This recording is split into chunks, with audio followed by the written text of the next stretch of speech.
Hello everyone, I hope you're having a great day. Today's quilt pattern is a scrappy one, and it's primarily using black and white potato chips, which as you know are my 2.5 by 4.5 chosen size.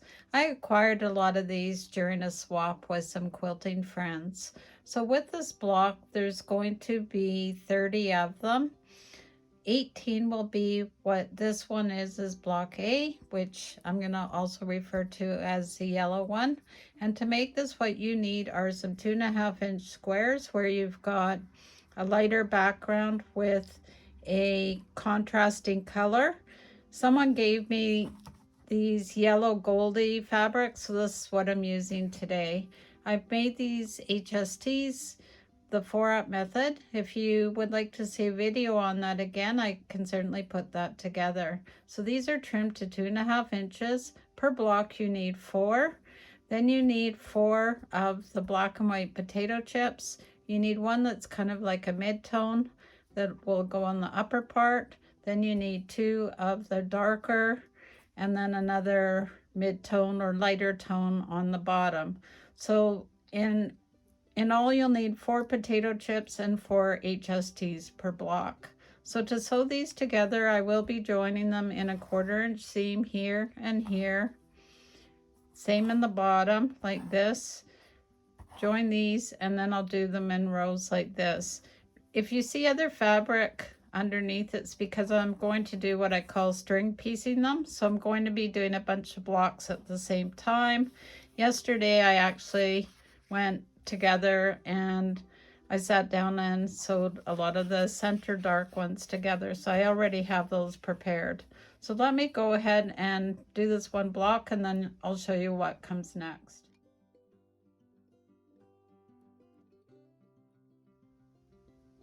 So for block A, I just want to show you I've got these 2 units pieced together, same with the center and these 2. It is important with the orientation of the HSTs that the dark part is facing up on the upper part of the block with the point facing towards the center seam, and then the opposite on the other side. And then you're going to do the reverse on the bottom so that you have the lighter part facing towards the center seam. I hope you can see the difference here. This is where I normally get mixed up a little bit, so I'm just going to take my time. So next I will piece here and here. I'm pressing to the center, and then with the 2 darker ones, I'm actually pressing them open just to reduce a little bit of bulk. I've tried doing it to the side on some of them, and it does get really bulky right here. But do what works for you. This is with me playing around. So let me get cracking, and I'll be right back.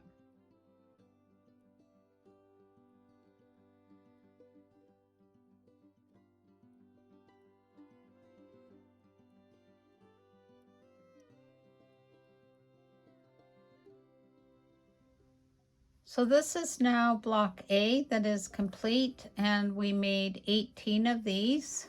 These are just 3 that I've shown in a demonstration. And again, making sure the dark is facing up on the top part and facing down on the lower. You'll see that you've got a pattern, a V pattern that's starting to show.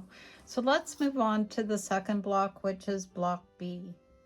So here's block B, and we're going to be making 12 of these. I'm using a green opposed to the yellow. I must say you could use a scrappy theme, so all the HSTs could be a different color. And same with these could all be a mixture of color, as long as you're keeping the difference between the contrast and the mid-tones and the light tones in the same balance. I think it would work either way. This is going to be a youth age group donation quilt, so I'm trying to use colors that would lend more to that age group. Okay, so we're using the same amount of fabric squares or pieces as we did in the first block. It's just these are in a different orientation. So we're going to have the lighter facing to the seams on the upper row. We'll still have the 2 center potato chips. And then on the lower row, we have the darker facing towards the center seam. So I'm going to go ahead and piece these together, and then I'll show you how we assemble them all.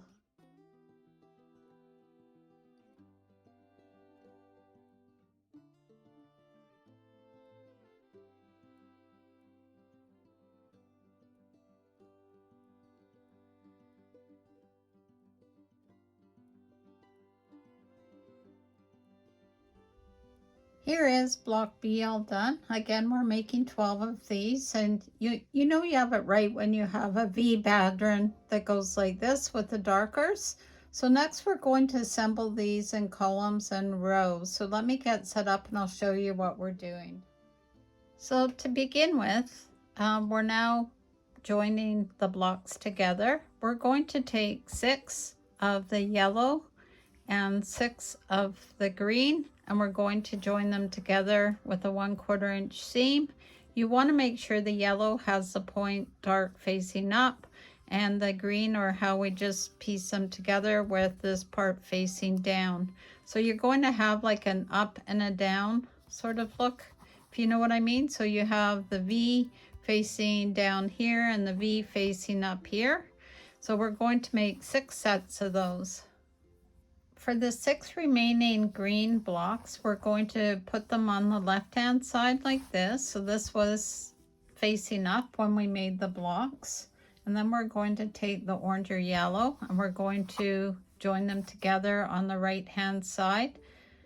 These have been turned around, so the top in the other block was here. So it's now facing down. So this is going to be making 6 sets of these. We're now going to make another group of 6. So taking the first sets that we joined together, which are the yellow on the left and the green on the right, with the yellow dark facing up. And this was the second group that we made, which had the green on the left and the yellow on the right. We're going to take this and we're going to turn it the other way so that the greens are beneath each other and the yellows are beneath each other. And I hope you can see that you know you have it right if you've got an X pattern forming in the green. So let me go ahead and join these together. We'll be making 6 of those. If you'll notice, you will also have 6 single yellow blocks still left to deal with. I'll show you what we do with those after we finish these.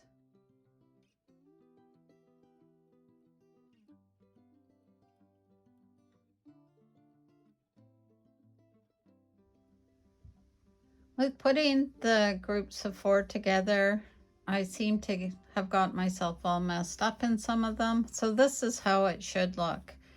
You should have the green X like this.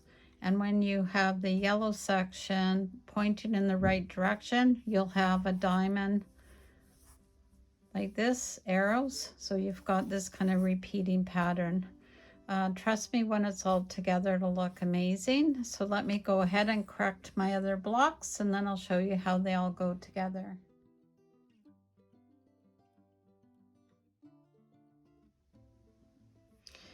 Okay, and for the last 6 of these yellow blocks that were sitting on the side, we're going to join them in pairs, and then they will be eventually added as the last column on the right hand side. You know you have them in the right orientation if you see this flying goose pattern once they're sewn together. So let me go ahead and do that, and then I'm going to start joining all the blocks together and show you what it all looks like.